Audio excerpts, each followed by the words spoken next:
সাভারের বিরুলিয়া, একসময় যার নাম এলেই মনে পড়তো গোলাপের ঘ্রাণ, কিন্তু আজ সেই গোলাপ গ্রাম হারিয়ে যেতে বসেছে। অভিযোগ উঠেছে আবাসন কোম্পানি লেক আইল্যান্ডের লাগামহীন দখল ও আগ্রাসনে একের পর এক নিশ্চিহ্ন হচ্ছে গোলাপ বাগান। বিপর্যস্ত হয়ে পড়েছেন ফুল চাষিরা। বিরুলিয়া গ্রাম ঘুরে দেখা যায়, যেখানে কয়েক বছর আগেও সারি সারি গোলাপ বাগান ছিল, সেখানে এখন ফাঁকা জমি। অনেক জায়গায় বাগানের মাটি কেটে নেওয়া হয়েছে, উর্বর কৃষি জমি পরিণত হয়েছে ধূসর প্রান্তরে। আর ঠিক সেই জমির পাশেই মাথা উঁচু করে দাঁড়িয়ে আছে লেক আইল্যান্ড আবাসনের বিশাল সাইনবোর্ড।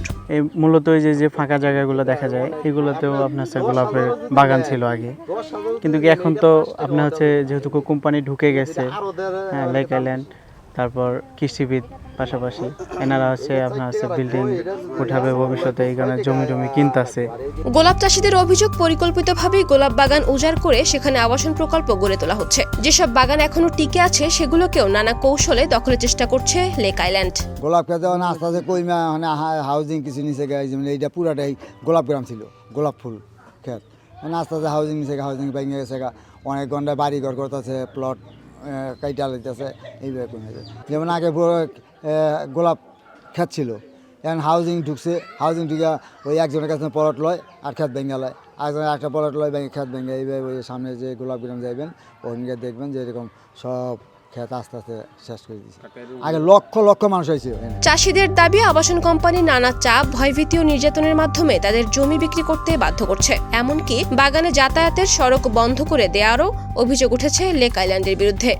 এরা মানে আর কি নিতে চাইতেছে, আর কি চাপ দেয়, মানে কোম্পানি চারিদিকে জমি সব কাটে ফেলেছে, আমাদের যাইতে দেবো না, তা বাধ্য হয়ে দিতে হইব। আগে পরে দিছে, যেমন এই যে গরুয়ানি দেখে গরুয়ানা নিষেধ দিছে, বলতেছে যে আপনার জায়গায়, আপনার যে রাস্তা থেকে আপনার জায়গায় আপনার বান্ধেন গা, আমার জায়গায় দিয়ে আইতে পারবেন না।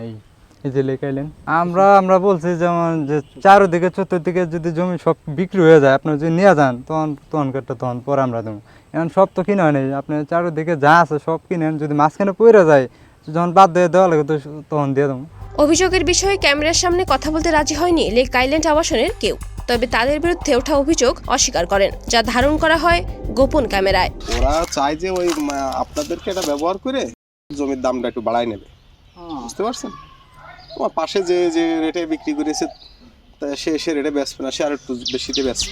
গোলাপ চাষে ছিল বিরুলিয়া এলাকার চাষিদের প্রধান আয়ের উৎস। প্রতি মৌসুমে এখান থেকে প্রায় 100 কোটি টাকা আয় হতো, তবে বর্তমানে সেই আয় উল্লেখযোগ্যভাবে কমে গেছে। কৃষি বিভাগের তথ্য অনুযায়ী একসময় এই এলাকায় প্রায় 200 হেক্টর জমিতে গোলাপ চাষ হলেও এখন তা কমে দাঁড়িয়েছে মাত্র 110 হেক্টরে।